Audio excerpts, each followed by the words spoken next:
Joe, this sounds incredibly dramatic, but there's actually a cut in the connection when you said, I'm not sure I'm going to admit this, but, and then I actually missed part of it. So it actually worked out to be really dramatic and cool. But could you repeat that? Because we actually missed what you didn't want to share.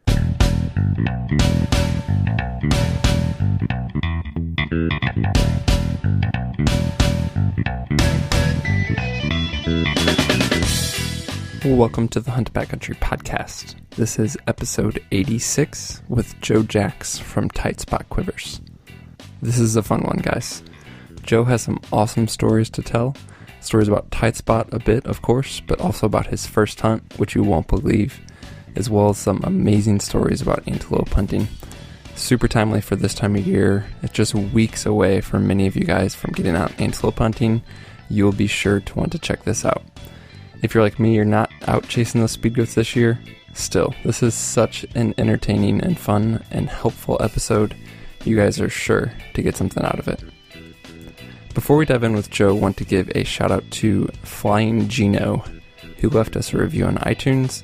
Thank you so much for that feedback. We want to send you some Exo Mountain Gear swag, so please contact us to podcast@exomountaingear.com, and we'll be sure to get that headed your way. Also, you mentioned in your review, you drew an archery mountain goat tag in Colorado. That's freaking awesome. Good luck on that, and we hope to hear about it soon. Listeners, if you want to get in on these giveaways, it's real simple. Just leave us a review in iTunes or wherever else you might be listening to this, or send us your comments, questions, or feedback to podcast@exomountaingear.com. Also, as always, you can find all the episodes at exomountaingear.com/podcast. While you're over there, go check out our backcountry hunting packs. If you guys are in the market, certainly worth considering. Give us a look. Let us know if we can answer any questions for you. Okay, let's dive right into this episode with Joe Jacks from TightSpot Quivers. Well, Joe, welcome to the Hunt Backcountry Podcast. Thanks for joining us. Yeah, thanks a bunch. Thanks for inviting me on. Yeah, absolutely. Steve, how you doing tonight, buddy? Doing really well. Yeah, just it's May, man. We're getting bear hunting in full swing, and just every day it's getting warmer, and I'm getting that itchy backpacking finger, you know. Yeah, I hear you for sure, for dang sure. So, Joe, let's start with some context for listeners who are maybe unaware of your history or kind of the history of TightSpot, which we'll dive into a bit later. But let's start with you, and to get the ball rolling before we dive into history, let's do this. What is your best memory or favorite story from this past hunting season? What sticks out to you? Oh, geez, where do I start, right? You had a good year? Yeah, every year it seems like it's a good year one way or another, and it doesn't necessarily always end in a kill, but yeah. I'd say, probably two trips that I had. One of them, this was my son's first year being able to hunt. With the apprentice program here in Montana, they're allowed to start hunting at age 10 with a licensed adult. So I was able to take him out on a mule deer hunt. My brother, he was there along for the hunt, and his son was there. Another good friend of mine, Eric, was along for the hunt, and we ended up excuse me. We ended up spotting some deer and made a stalk in on them, and we kind of snuck up over this little knoll, and my son kind of got into position, and the deer ended up spotting us. They were probably 200 yards away, and he got the bipod out and everything, and he was ready to go, but the deer started moving off, and then he decided to hold off on the shot because he just didn't feel quite comfortable with it. So I was super proud of him for knowing when to shoot and when not to shoot. And as it turns out, we ended up circling back around, making a big mile-long loop, and got back in on those same deer, and he ended up setting up and made a shot. He ended up hitting a little low, and we had to track those deer and got in on them again, and he ended up getting the buck down, and he made a great final shot on it, and it was just a great time to have my friends and family along there for the hunt. And as usual, I don't know who was more excited, him or me. Yeah. But it was just such a fun hunt to be able to get out and do that with him. And then I had another hunt this this past December. There's an area here in Montana that has a late season archery season.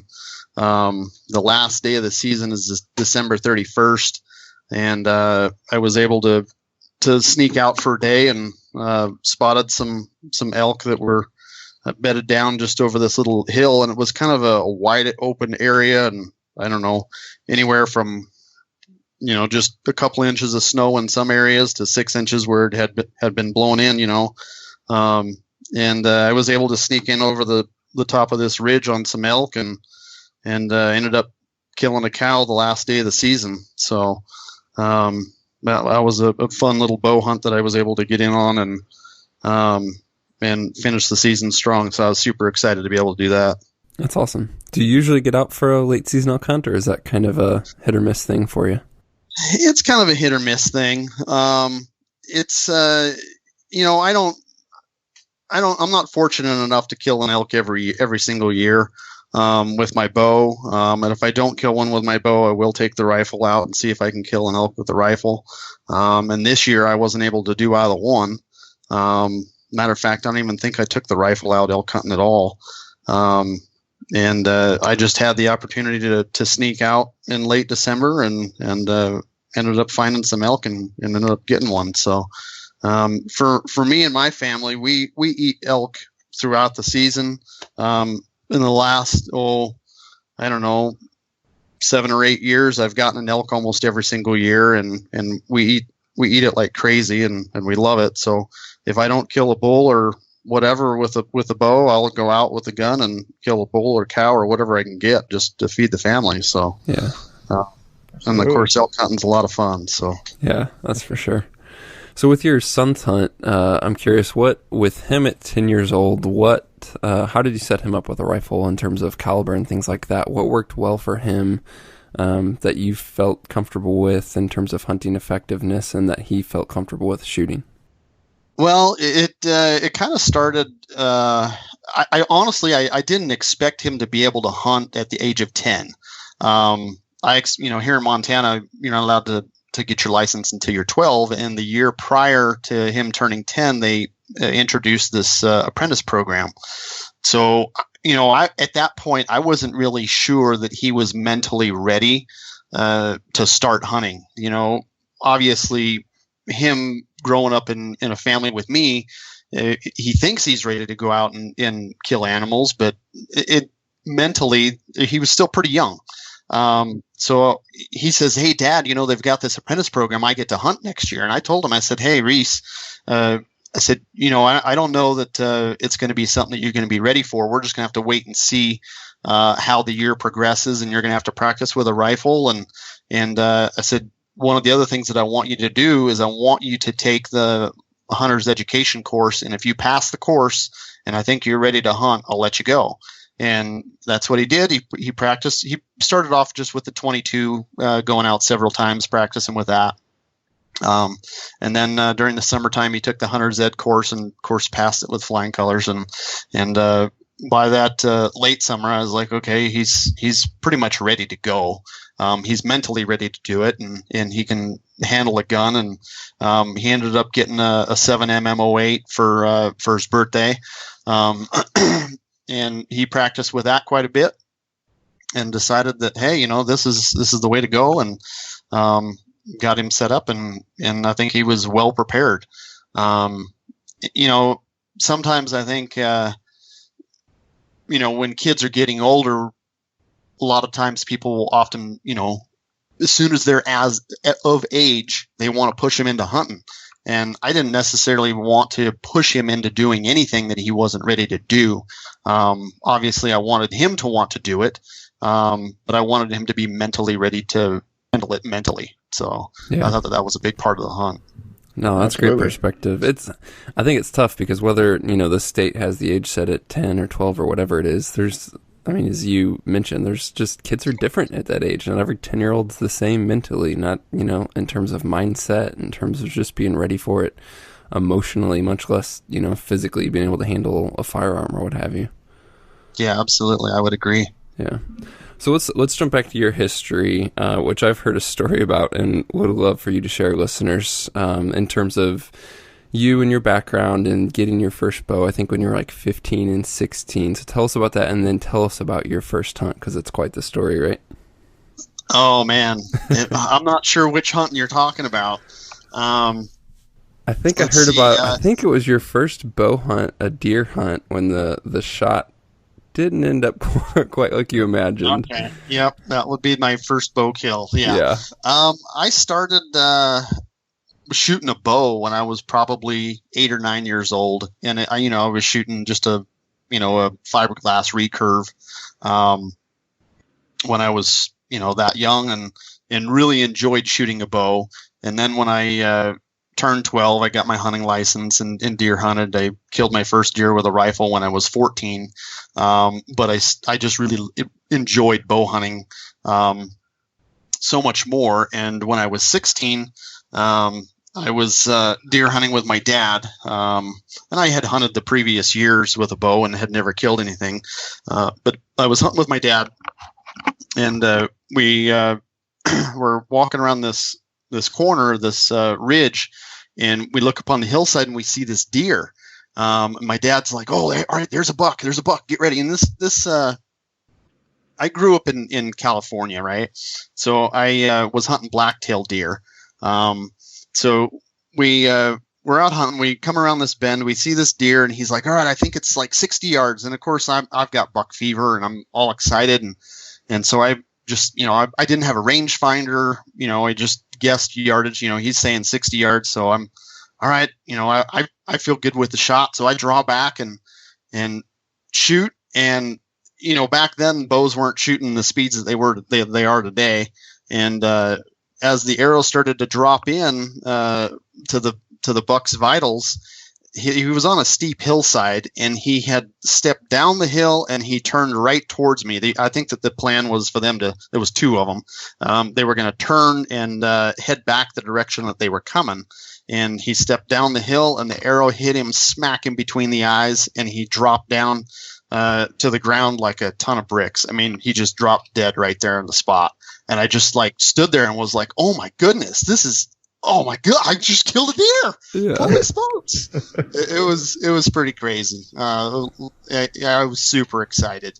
Obviously not anywhere near where I intended on shooting him, but ended up getting him nonetheless. Yeah. Yeah, not exactly the outcome, or at least the way to arrive at the outcome that you wanted, but pretty wild story. Yeah, it was pretty intense, for sure. Yeah. Cool, so let's jump ahead. You're 16, as you mentioned, you hunted even before that, but let's get into TightSpot. How did you get into the hunting industry? What made you make the jump and start developing this quiver or launching this company, and what were the kind of the roots of TightSpot? Well, I'll kind of give you a little bit of quick background on me. When I turned 21, I guess it would have been 20. I came to Montana on an elk hunt with my dad. Absolutely fell in love with it. And then a year later ended up moving to Montana. Transferred to Montana State University, moved to Bozeman, and went to school and hunted and fished and worked at Schnee's Boots and Shoes for a number of years. And then I got a job in real estate. And throughout that time, I had gotten to know a guy named Mike Ellig. He was the owner of Black Gold Sights. And so anyhow, I got to know him a little bit. And one day I was selling real estate, right? And I ended up finding out about this position that had opened up to sell quivers. And so I got a hold of Mike and asked him about it. And he was like, "Oh yeah, I've developed this new quiver, and we need somebody to run the company." So I interviewed for the position. He hired me and chatted with him about this whole, the idea of this new company. And I didn't really grasp the idea that this company was going to be something that he was basically going to hand over to me. And that's basically what he did. He's, here's the football and run with it. We've designed this quiver. We need somebody to run this business. So the day that I started, I walked into an office that had nothing but a phone plugged into the wall sitting on the floor. And it was empty. I mean, I virtually started from scratch. So that was in 2009. It was early December 2009. 4 days later, after I was hired to start the company, I was in La Crosse, Wisconsin at the Matthews Trade Show selling Quivers. And since then, I've been in charge and running the company and growing the business for the last 7-8 years now. Growing up as a bow hunter, it's been something that's been a huge passion of mine, as it is, a lot of other people. But for me, I kind of, growing up, I took it a step further. I was always taking my sights apart, my rests apart, my quivers and my bow, and tinkering with stuff and trying to make things better. I think Mike saw that in me as one of the things that I enjoy doing, and trying to always build a better mousetrap. And when he hired me, that's what he told me. He's like, one of the reasons why I hired you is because, you have the mindset to be able to take things apart and put them back together and have the forethought to make things better. So that's kind of what I've done with the company since he hired me, was come up with different ideas to improve the quiver year after year. And, one of the things that we've done just this last year was the new 7-arrow quiver, which I take a lot of pride in that 7-arrow quiver. I think it's turned out to be an awesome new product that I'm super excited about. It's been something that I've worked on for, probably a good 3 years now. And it's flying off the shelf. I mean, it's doing really well. So. That's cool. We'll definitely dive into more about the 7-arrow. I'm curious though, when TightSpot hit the market, it was kind of a new level of quivers in terms of, it was a new price point for quivers. It was a whole new idea. I mean, so many guys just flat out didn't shoot with quivers on their bow. What was kind of those early days, some of the resistance you faced and things that you encountered with launching this product? Because we look at it now, and I mean, most bow hunters have heard of TightSpot, familiar with TightSpot, and accept it. But like in 2009, this was not received the same, I can only imagine. Oh man, yeah, you have no idea. It basically, the way that I started, when I first started, I basically just got on the phone and started calling dealers, telling them about the product, and then sending it to them. And oftentimes they would ask me, what the price point of it was. And at that point in time, I think MSRP on it was $120 or $125. It was the most expensive quiver on the market at the time. And they would just kind of, laugh at me and just be like, nobody's going to spend that kind of money on something that's just going to hold their arrows. And they just didn't quite understand that, there could possibly be a product that does more than just hold your arrows. I really struggled with breaking through with a lot of the dealers, the fact that there is so much more to the product than just doing that. And the fact that it was super expensive, because there really wasn't anything else out there that was as expensive as it was. So it took a lot of time. Probably one of the best things that I had done was send quivers to dealers and tell them to try it out. A lot of folks don't understand the whole concept and everything that it can do for them until they actually get it on their bow and try it out. And then once I started getting dealers to shoot with it on their bow and give it a go, then the phones started ringing and they would call back and say, hey, let me bring a few of these in there, bring them into the shop and see if we can sell some. But even then I still had a lot of resistance. And even still today we get resistance from a lot of like the Eastern guys who, typically remove their quiver. But one of the other things that I did was got on Archery Talk. One of the guys that was building quivers, he was big on Archery Talk, so he kind of took the driver's wheel on that. But what he did was he got on Archery Talk and he started up a thread that said, hey, you know, for you guys who are intrigued by the TightSpot quiver and want to try one, we're going to send one to you for free. You can keep it for a week, try it out, and the only obligation that you have is to pay for shipping to the next guy who wants to try the quiver. And that got us so much traction. Guys were able to try out the quiver, put it on their bow, keep it for a week, shoot with it, see what they thought, spend, you know, 10 or 15 bucks to send it to the next guy, and then they can make the decision if they wanted to go out and buy one or not. And what that did was so many of those guys who were trying it out ended up going to their local pro shop asking to buy it. And then all of a sudden I had dealers calling saying, hey, I got guys coming and asking for this thing. We got to carry them now. So that was one of the things that we had done to really kind of break through with a lot of the dealers. But yeah, you're absolutely right. It was an uphill battle, and it still is with a lot of folks, trying to get them to at least try out a really expensive product that in their eyes does nothing but hold their arrows. Yeah. Mm-hmm. Yeah. I remember, being of that frame of mind, you know, back when I first heard of TightSpot, and I've been shooting them for, I think, since 2010 now. Actually, it's funny because I knew I had reviewed one at one point on a blog that I used to run quite a bit, and I just Googled TightSpot quiver review, and it's actually still the first thing that comes up in Google, but that review's from 2011, so I've been shooting them since then in all these years. But Joe, talk us through, you mentioned it, but what does a TightSpot do besides hold arrows, and specifically what benefit does it bring to the bow? What benefit does it bring to shooting? Well, the first idea that the TightSpot concept does is it fits tight to the bow, per its name, right?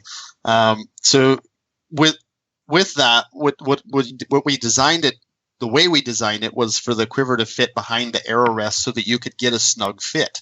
And up until the TightSpot quiver, nobody else had done that. Everything always sat over the accessory holes in the sight, which was directly above the arrow rest, and you could not get a tight fit. You just couldn't, because your arrows would hit the arrow rest. So when Mike designed it, he thought, hey, why don't we put it behind the arrow rest? Well, it was a genius concept. And putting it on a dovetail that you can slide it in and out and adjust how close it fits to the riser is something that wasn't done up until the TightSpot either. And then so having a really tight fit is important to a bow hunter who wants to shoot with their quiver on, because you don't get that lateral torque or lean on your bow that you get with a quiver that fits so much farther out. And then the gripper system is unique as well. There's wedges in between the arrows. And as you tighten down those wedges, it really squeezes in on the arrows that are in the gripper. So if you have a gripper, on a traditional quiver, you put in your larger diameter arrows, use them for a season, and then the next spring you pull out your bow, and your arrows, when you shoot, they start to slide out. When you're crawling through the brush, they pop out, and they just don't hold your arrows very well. Especially if a guy goes from a larger diameter shaft to a smaller diameter shaft. Well, with the gripper system that we have with those wedges, you can adjust the size or adjust the tension that goes on your arrow in between those wedges, and you can get your gripper to hold your arrows rock solid, which nobody else is really doing. So that's one of the other key features. And then the fact that the quiver has so much adjustment. There's over 16 inches of vertical adjustment, which nobody else has. You can get your arrows above the bottom cam if you want. You can get them super high if you want. If you're shooting really long shafts, maybe you have a long draw length. You can tilt the quiver forward and back, which changes the forward-backward balance. If you want to reduce the size of your stabilizer, or maybe even remove it altogether, you can do that by changing the forward-backward balance. The in and out, up and down, forward and back. There's just so much adjustment that you don't get with any other product. Those are a lot of the different things that kind of stand out and set us apart from the competition. One thing that I really appreciate with the TightSpot was all these adjustments that you're talking about, but it's such a simple package. Like, that's not, you figure it out within seconds of putting it in your hand, and you're not farting around with, 20 different screws and this and that, trying to make those adjustments. One of the beauties of a great design is, doing awesome things, sophisticated things in a simple package. Yeah. I think that maybe reinforces some of the price tag shotgun guys see it, because it doesn't look like there's much to it, because it's so streamlined, but yet when you get into it, as you mentioned, it's so adjustable, and the materials are great and all that, for sure. I'm curious, Joe, I mean, you're a bow hunter yourself, just to talk about bow setups a little bit. What other accessories do you use on your own bow setup? Obviously you have access to everything in the industry. You've been shooting bows, for decades now at this point. What does your kind of current bow setup look like in terms of sights and rests and those other options that you're choosing to put on your bow in addition to a TightSpot, of course? Well, I'd say, I guess, let's start with the bow, right? I've shot every bow that, you can get your hands on. Over the last 7 years, for me, I've really felt comfortable shooting Bowtech bows. Back when they came out with the Destroyer, that bow, I seemed to shoot it really well, and I felt really comfortable with it. And then ever since then, I have continued to shoot Bowtechs. I think probably a lot of it had to do with the fact that, once they came out with that bow and I started shooting that one, I just instantly felt more comfortable with the platform that they tend to use. And every year, I feel like I shoot best with the Bowtech, and so I've continued to use it. And that's what I'm shooting this year, and I really enjoy the new Rain. When I was 16, I bought a bow. It was the Jennings Carbon Extreme. I bought it at a pro shop in Fremont, California, called Archery Only. And the guy who owned the pro shop back then, his name was Wayne. I remember him from when I was 16, buying that bow from him. And I went in and bought the bow, and I asked him, I said, what's the best sight that you recommend? And he said, well, we just got these new black gold sights in here. And he showed them to me. And I said, well, that's what I want to use. And that was the best sight on the market at the time. And I used that bow and that sight for many years. And then I ended up upgrading the sight over the course of a few years, and then ended up buying new bows and have always really had really good success with black gold sights. And then I would say probably 10 years ago, I ended up, I was really intrigued by some of the new movable sights that were on the market. And I thought this one year, I'm gonna try one of these other movable sights, and it was not a black gold brand. I won't name the brand, but I tried it out, and I had it on there for about 6 months. I did use it through the hunting season, but every time I took a step or slipped on a rock or stepped over a log, I was really concerned about the sight because there was a lot of plastic parts on it, and I just knew that it was going to break. And I found that I was, instead of hunting, I was worried about my setup, and that's just really not a good way to hunt. So that next spring, I went out and bought another black gold sight and used that. And I think it was probably 7 years ago, they came out with the black gold Ascent, and it's their movable sight, and that thing is awesome. I love using that sight. I've used it. It's a movable sight that I've used as a 5-pin sight, so I can shoot it.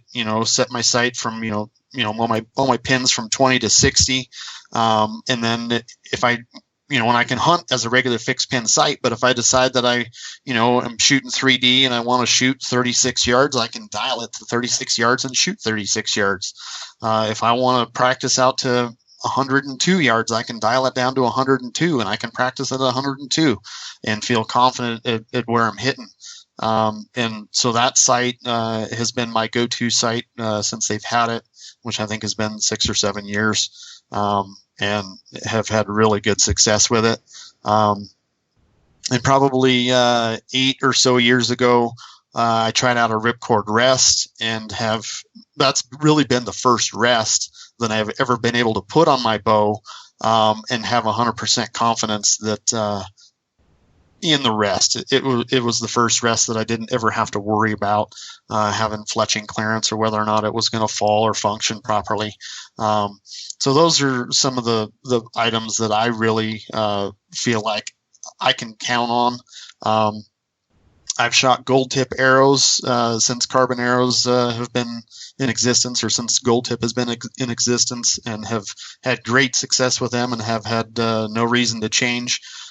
Shooting the new Pierce Platinum arrows. They fly great, get great penetration. And a number of years ago, I was always seemed like I was trying out new broadheads as well, and trying to see what the next best broadhead was until I tried the Grim Reapers. And I tell you, I have killed a lot of stuff with the Grim Reapers, and they perform every single time. And I've been super happy with those broadheads. So those are a lot of the go-to items for me on what I use for my setup. Cool. Yeah, it's always fun to hear what guys are using for sure. I didn't know Montana you could use expandables. Yeah. Interesting. We're a little Idaho with some things, but not. I'm trying to think. I think Idaho, maybe Oregon, Washington are all that are left then. Yeah, I think Washington may have just changed that recently too. I'm not 100% certain on that, but I know that Washington was one of the last holdouts, and I think that they've changed, and I'm not sure which other ones. We want to thank Hoyt Archery for sponsoring the Hunt Backcountry podcast. As you guys have heard in previous episodes, Steve and I have been shooting the Hoyt Carbon Defiant last year as well as this year, and to be honest with you guys, it's just such a joy to shoot. I used to be one of those guys that tinkered with every single little thing and overanalyzed, and in some ways I still do, but in some ways I've grown past that. I just want my bow to work. I want my bow to perform. I don't want to have to tinker. I don't want to have to worry. And for me, the Carbon Defiant has provided that over the last couple of years. Just set it up, enjoy shooting, and be effective. That's what I want. That's what I get with the Hoyt Carbon Defiant. So if you guys are in the market, be sure to consider Hoyt for your next bow purchase. They certainly support us, and they certainly support the industry and public lands and everything that we stand for. So give them a look. Head over to Hoyt.com to check out their full lineup.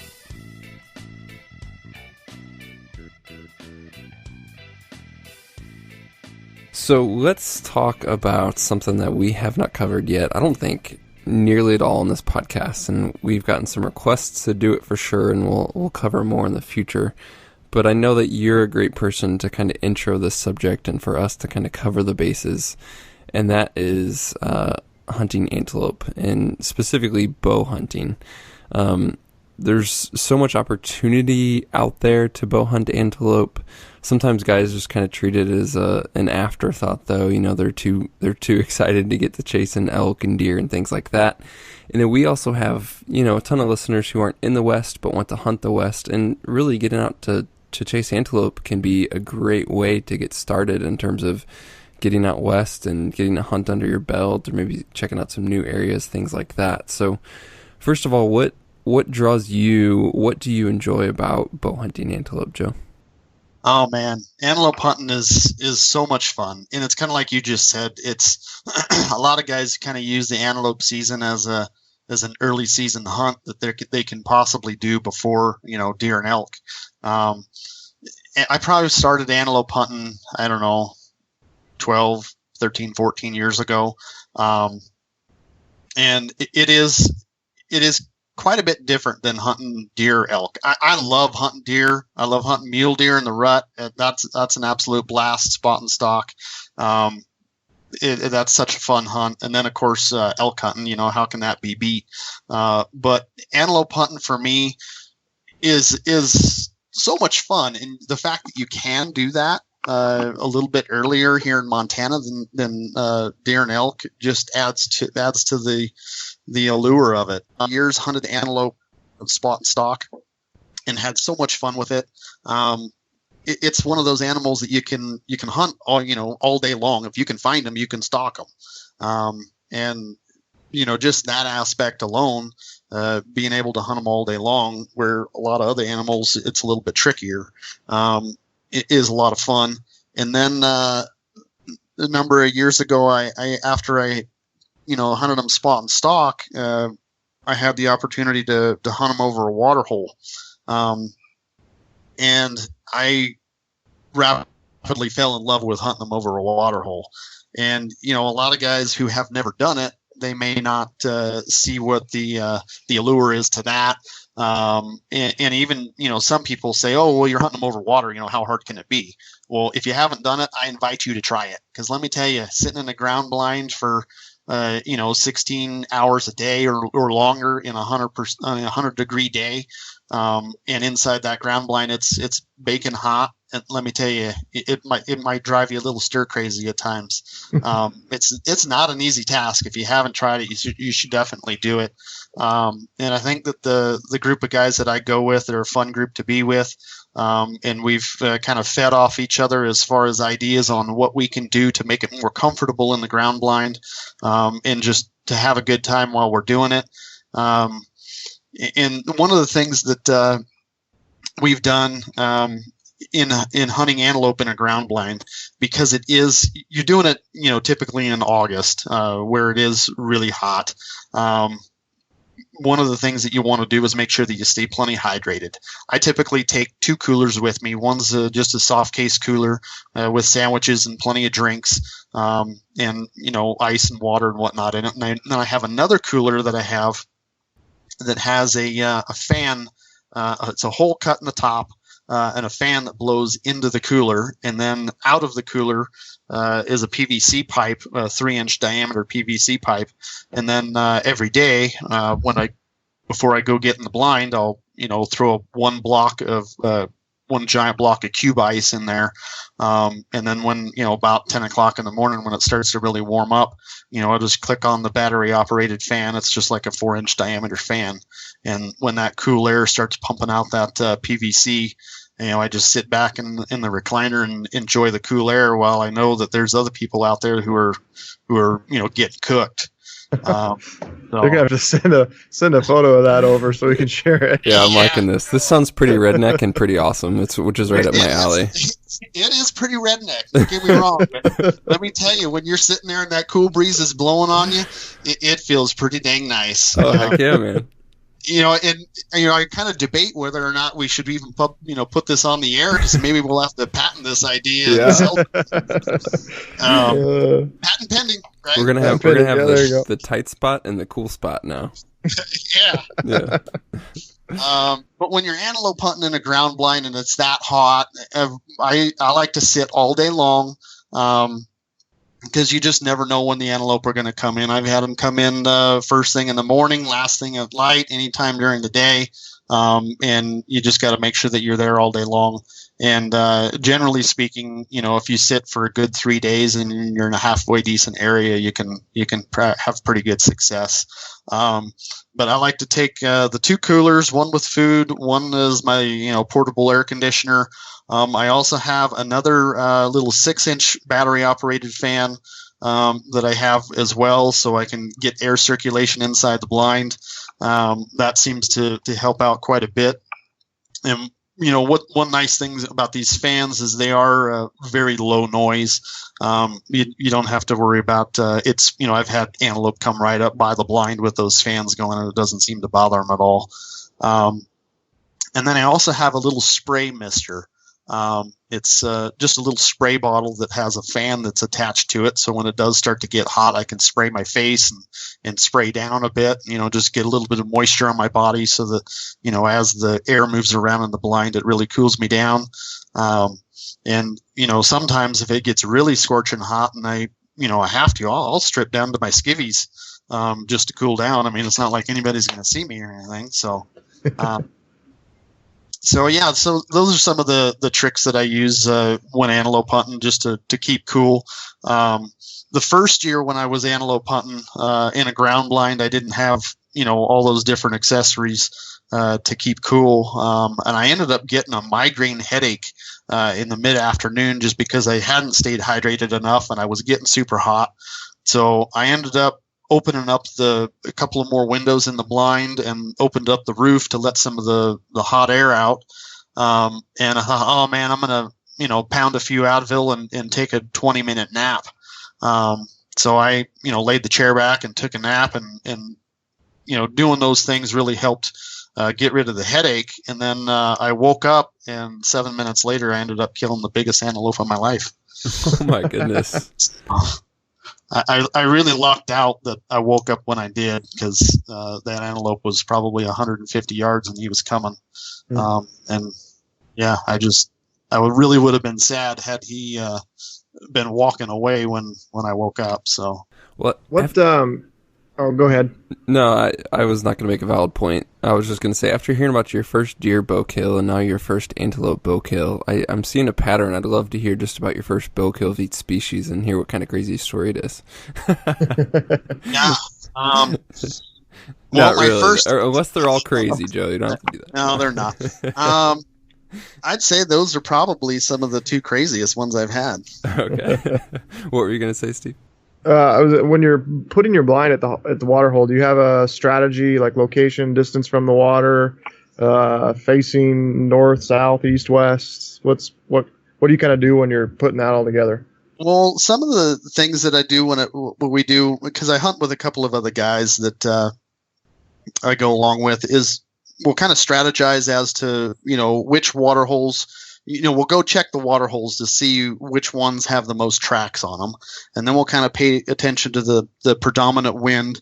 And I don't necessarily put the blind on the downwind side all the time. I usually put it where I think I can get the best shot to where the antelope are coming in, to the side of the water hole that they're coming in.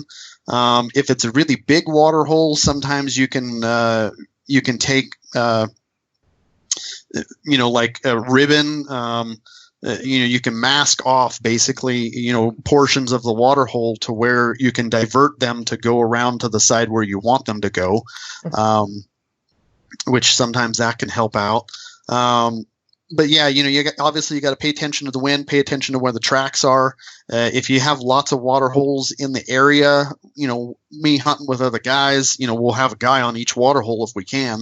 And then one of the other tricks that we've done, which I'm not sure I want to admit to this or not, but I guess I will since we're talking about it, is bobs. When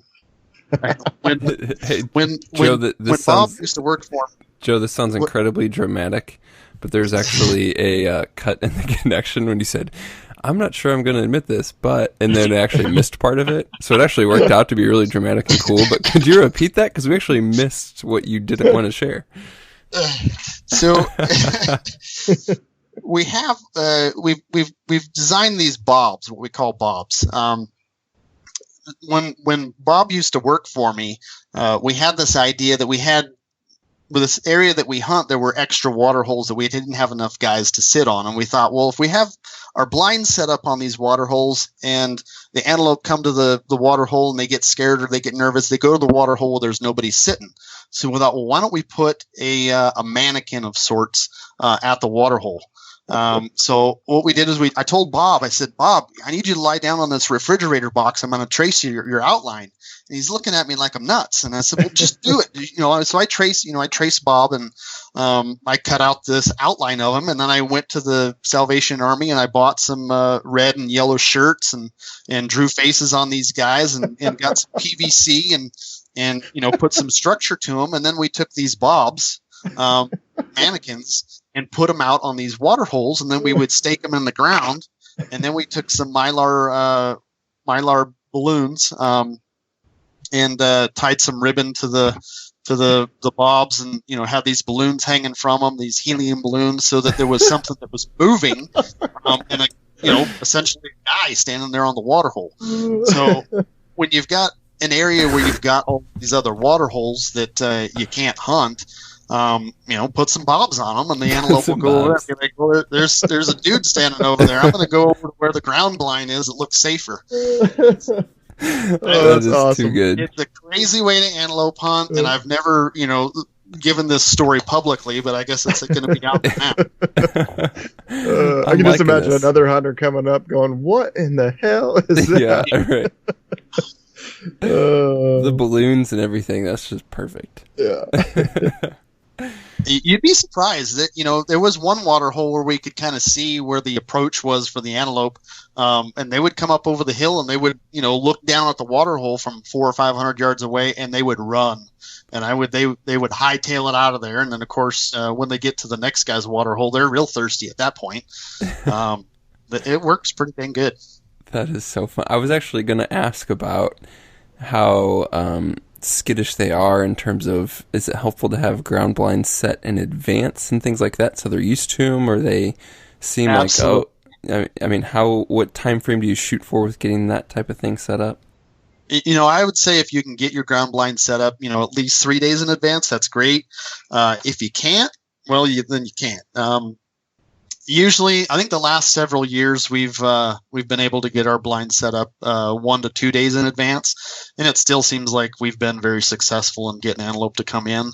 But for me, ideally, I would say 3 days in advance would help out. And of course, if you're hunting on public land, then you run the risk of maybe somebody snatching it or something like that. But that's just one of the things that you got to deal with. But I'd say 3 days in advance would be ideal.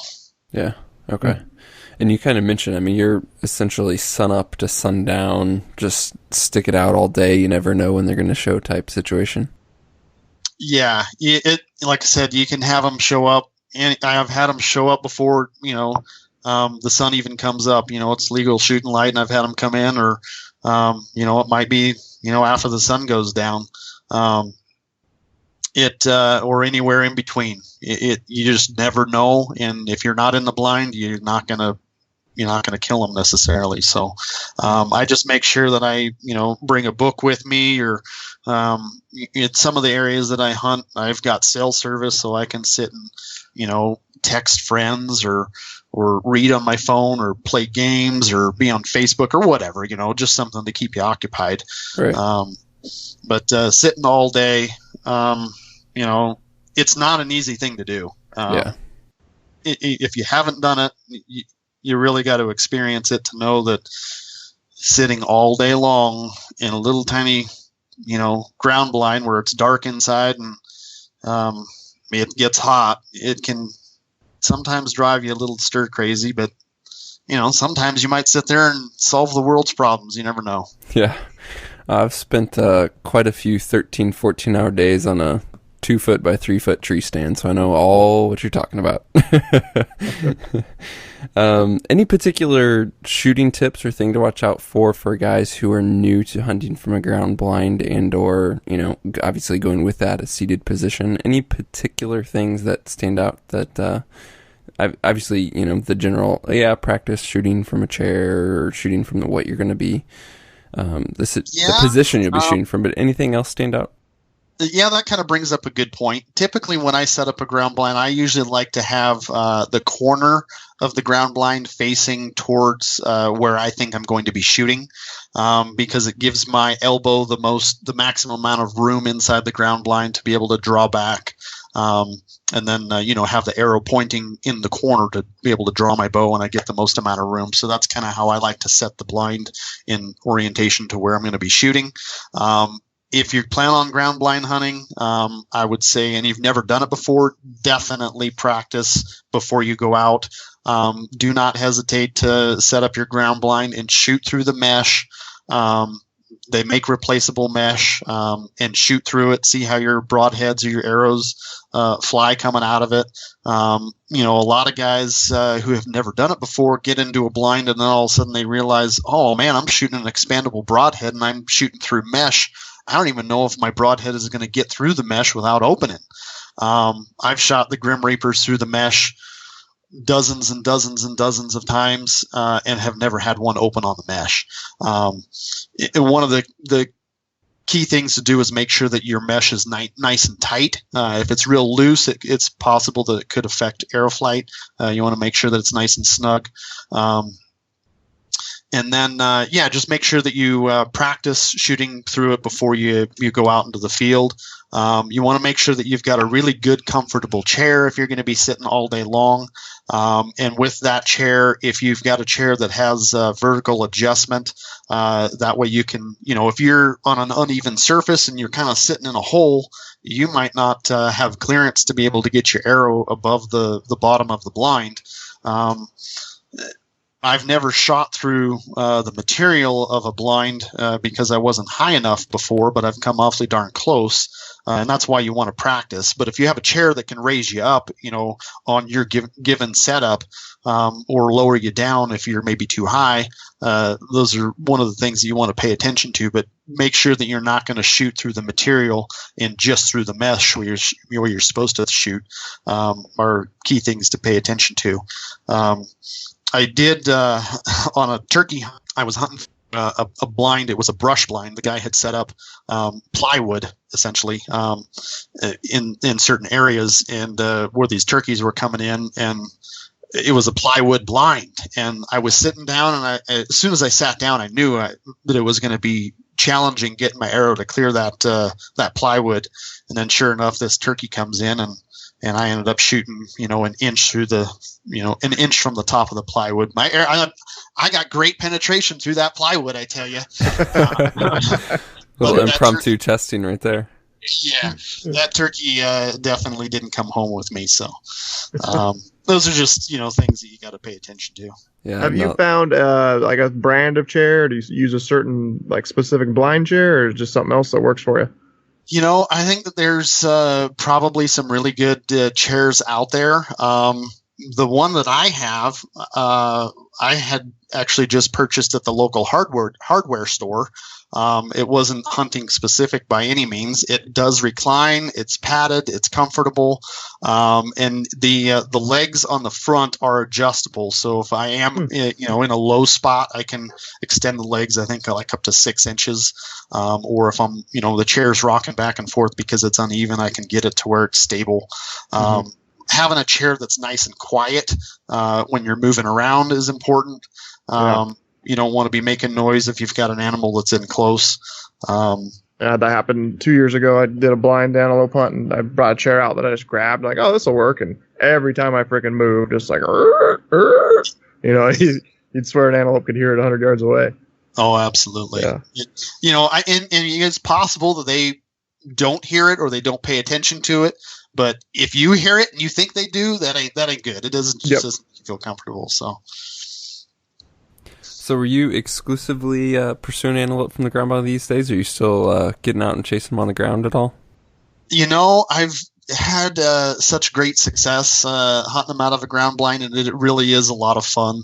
Hunting them out of a ground blind is one of those things where you have the ability to, view the animal where where I perceive that it has no idea that I'm there, and it might come into 5 yards or 10 yards or whatever it may be, and I can have a really close encounter without it having any idea that I'm there, and it's just really neat to watch them in their own environment, and not have them be spooked. And so from that aspect, I really do enjoy hunting them from a ground blind. And I've had great success doing it, so I'm probably going to continue to do it for quite a while. Yeah, it's interesting that you mentioned that, because that's an aspect of hunting that I think I've taken for granted, being a whitetail guy. And as you mentioned, if I'm up in a tree stand, I can have deer around me that have no clue that I'm there. And even if it's not a deer that I'm interested in taking, it's one of my favorite experiences of the hunt, just to see these animals, their natural element, natural behavior. They have no idea you're there. And it's really cool. And, certainly there's experiences like that. If you're out west mule deer hunting and you get to make a stalk and they don't know you're there, great. But there's just something different, I think, about just being still and observing all this going on, not worried about making a move, not worrying about making a stalk, things like that, and just kind of taking in that moment. It's a pretty cool part of the hunt.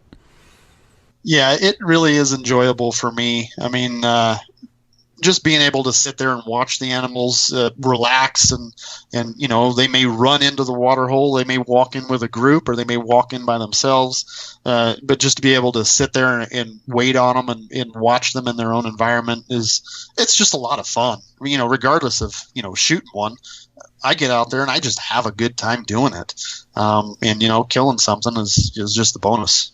Yeah, absolutely.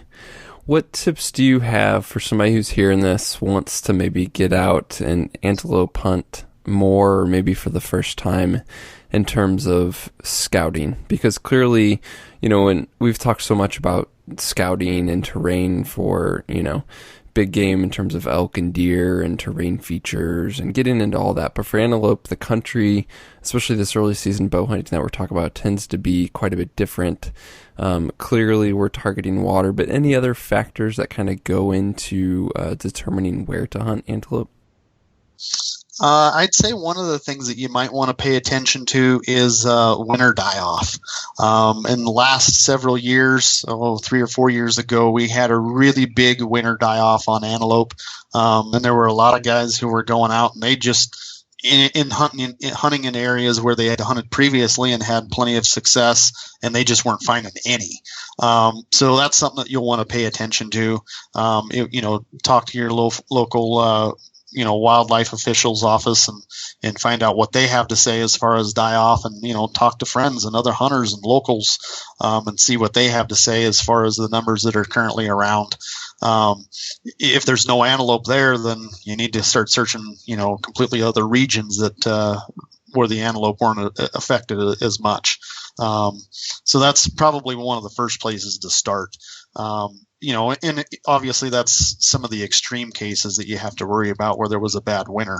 One of the other things that you want to do when you're talking about die-off is talk to, locals about, what they see in the area. And then, door knocking is always helpful. Finding out, property owners that will allow hunting. Oftentimes, if you let them know that you want to bow hunt only, and that you're after antelope, they might not allow deer hunting or elk hunting, but antelope isn't as big a thing to them, and then it might be more amenable to allowing you to antelope hunt. So you can from time to time be a little bit more successful knocking on doors for antelope.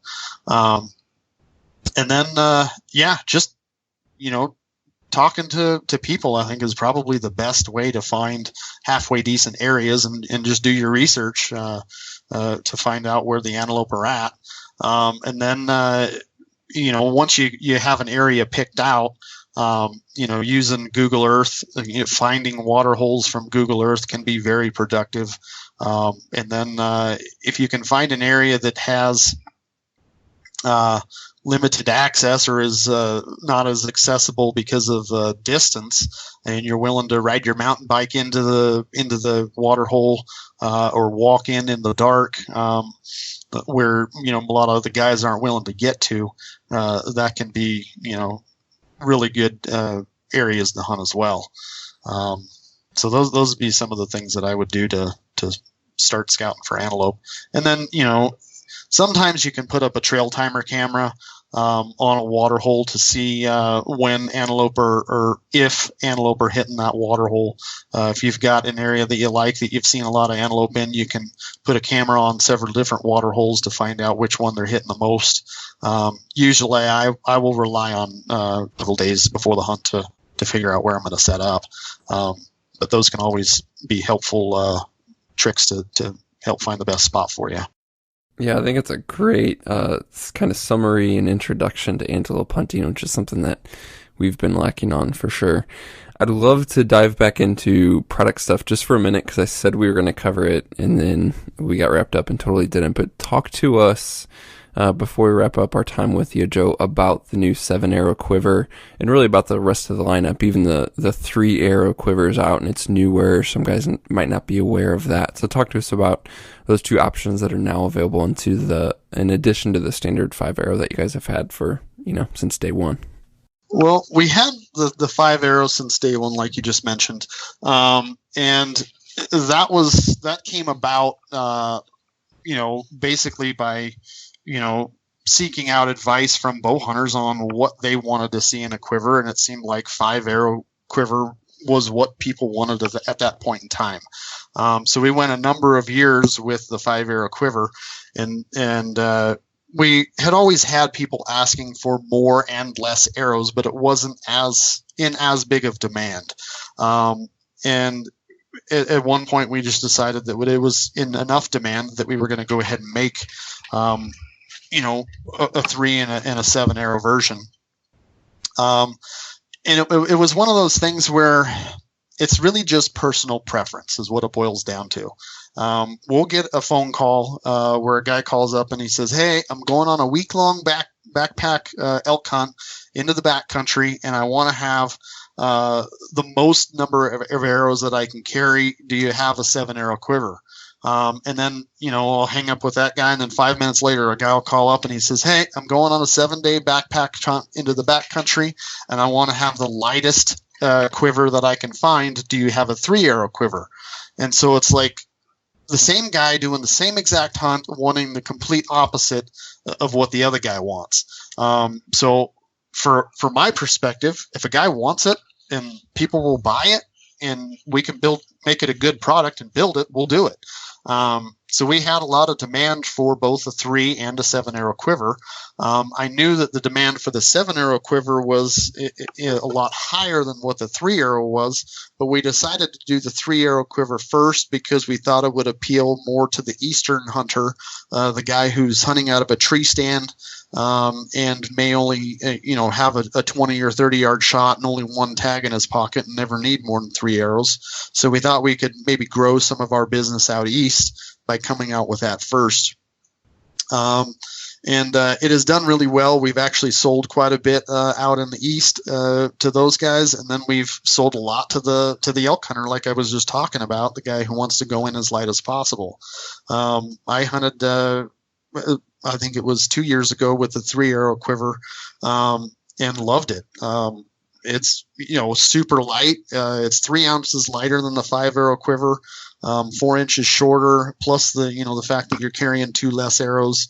And if you're really confident in what you're shooting, and you only need 3 arrows, and so it's been very well received.